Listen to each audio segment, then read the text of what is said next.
여러분들은 사용한 물건을 어떻게 처리하시나요? 아마 대부분은 그냥 버리거나 버리지 못해 집에서 공간을 차지하고 있을 겁니다. 하지만 요즘은 많이 달라졌는데요. 스마트폰이 발달하기 전부터 이미 중고로 물건을 사고 팔긴 했지만 지금은 정말 사소한 물건조차 사고 파는 시대가 되었습니다. 그래서 생긴 재밌는 상황이 있는데요. 한 외국인은 이에 대해 자신의 SNS에 글을 올려 많은 외국인들의 관심을 받았습니다. 한국에서 어딘가에 가만히 서 있거나 앉아 있을 때, 주변을 두리번거릴 때, 누군가를 찾는 듯한 모습을 보일 때, 이런 상황에서는 누군가 내게 말을 걸어옵니다. 그리고 한마디 하죠.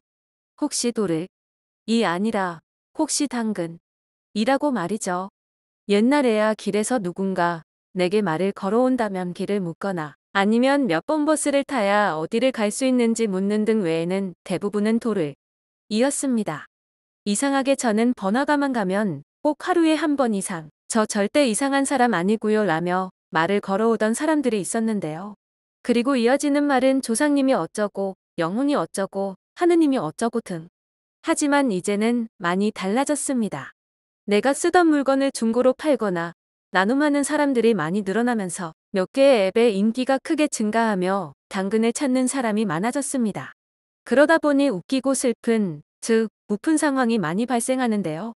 대부분은 의상이나 머리 스타일, 키 등을 미리 알려줘서 최대한 비슷한 사람을 찾지만 가끔 아무런 정보 없이 만나기로 약속하는 경우가 있고 그러다 보니 주변을 둘러보며 나와 같은 목적을 가지고 기다리는 사람이 있는지 찾아야 됩니다.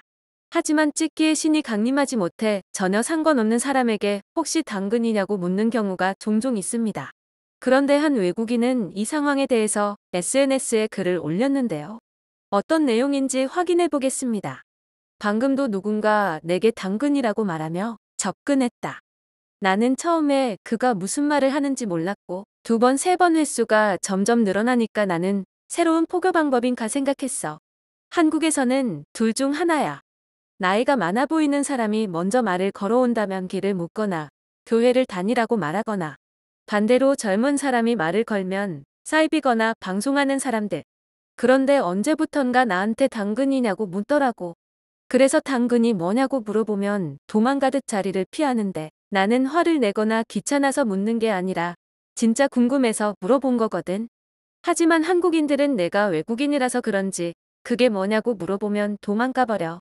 나름 한국어를 잘한다고 생각했는데 아니었나 봐.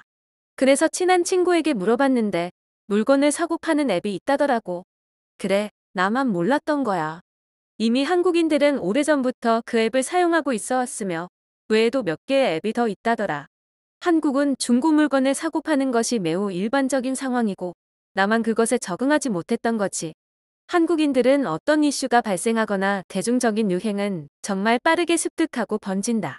그래서 나처럼 정보력이 없거나 인터넷을 하지 않는 사람들은 금세 구시대적 사람이 되어 버린다. 나는 이것이 장점도 있지만 단점도 있다고 생각해. 한국에서는 하루에도 몇 개씩 새로운 단어가 생겨나고 그것을 모르면 늙었다고 말한다. 중고거래도 나는 똑같은 맥락이라 생각해. 분명 몇 년 전까지만 해도 이렇게까지 유행하지는 않았던 걸로 기억하거든.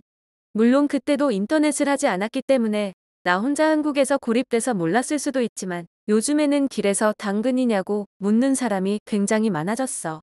심지어 적어도 60살이 넘어 보이는 사람조차 물어본 적이 있어. 한국은 아이, 어른 할 것 없이 빠르게 변하는 환경에 금방 적응하는 것 같아. 그리고 한국이 안전하기 때문에 중고거래가 활발하게 이루어지는 거겠지. 큰일이야. 나도 한국에 빨리 적응을 해야 되는데 몇 년째 안 되고 있으니. 글은 여기서 끝이 납니다. 확실히 요즘은 물건을 살 때 중고로 되팔 수 있는지도 중요하게 생각하는 것 같습니다. 그리고 물건을 사용할 때도 최대한 깨끗이 사용하고 박스조차 버리지 않는 경우가 많죠. 아나바다의 일부분이라 볼 수 있어 좋은 현상인 것 같습니다. 그럼 해당 글에 달린 자세한 해외 반응 살펴보겠습니다.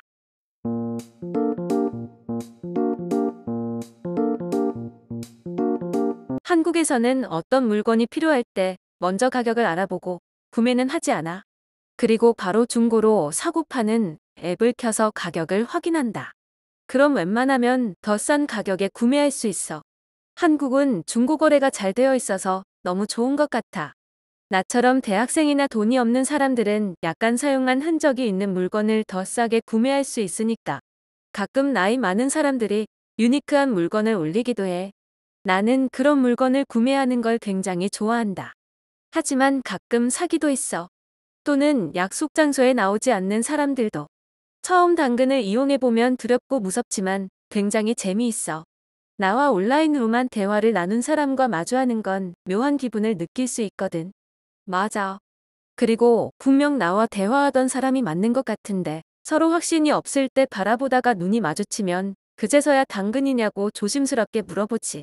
그러다 아니면 뒤도 안 돌아보고 바로 도망쳐야 돼. 굉장히 부끄러울 테니까. 나도 그랬어. 처음 당근할 때 분명 나와 거래할 사람이 맞는 것 같은데 아닌 것 같기도 하던 사람을 바라보다가 눈이 마주치고 나서야 당근이냐고 물어봤지. 다행히도 그 사람이 맞았어. 중고로 물건을 파는 사람들은 마치 자신이 오랫동안 키운 강아지를 입양 보내듯이 이것저것 가르쳐 주거나 팁 같은 것을 알려줘. 그리고 가끔은 과자나 사탕을 주기도 해. 한국인들은 정말 좋은 사람들이야. 나는 한 달에 3번 이상은 당근을 이용하는 것 같아. 그리고 내 목표는 나와 거래하는 사람이 먼저 당근이냐고 물었을 때 아닌데요 라고 말해보는 것. 가끔 만나서 가격을 깎는 사람도 존재해. 나는 절대 깎아주지 않지만 기분은 좋지 않더라고. 한국에서 먼저 인사하면 무시하거나 이상한 사람이라 생각하는 사람이 많은데 당근이라고 말하면 아니라고 친절하게 대답해준다. 그래서 나는 사람과 대화를 하고 싶을 때 아무한테나 가서 당근이라고 말해. 그럼 짧게라도 대화를 할 수 있거든. 나는 가끔 포교하는 사람과의 대화를 즐긴다. 그들이 무슨 말을 하든 결국은 마지막에 무시할 것이기 때문에 과정에서 그의 말에 속아주는 척하면 기분이 좋은 듯 더 신나서 말하거든. 굳이 그럴 필요가 있을까? 그런 사람들은 무시하는 게 현명해. 그냥 재미로 하는 거야. 내 시간을 사용해 다른 사람의 시간을 뺏기지 않도록 해주는 거고 잠깐의 재미도 얻을 수 있거든. 내가 한국을 여행할 때 한국인이 내게 말을 걸어오더라고. 나는 한국에서 한 번도 누가 먼저 인사를 하거나 말을 걸어오는 걸 경험하지 않았었거든. 너무 반갑고 신기했지만 나는 한국어를 할 줄 모르기 때문에 그가 무슨 말을 했는지 모른다. 아마 포교하려고 했던 걸 거야. 나는 한국에서 3년째 살고 있지만 길에서 누군가 내게 말을 건 사람은 포교하던 사람뿐이었거든. 그 외의 한국인은 절대 먼저 말을 걸지 않아. 아마 한국인들은 외국인이 먼저 말을 걸지 않기를 바라고 있을 거야. 한국인은 수줍음이 많은 사람들이거든. 중고거래가 활발하다는 것은 그만큼 안전한 나라라는 거겠지. 근데 왜 당근이냐고 묻는 거야? 나는 글만 봐서는 이해를 못하겠어. 앱 이름이 당근이야. 그래서 당근이냐고 묻는 거지. 하지만 내가 사용해본 당근은 주변만 검색이 가능한 것 같아. 그래서 나는 다른 앱을 사용하고 있어. 토끼가 한국인으로 변에 숨어 있는 것인가? 그리고 비밀 요원이 그들을 찾는 것이고. 시청해주셔서 감사합니다.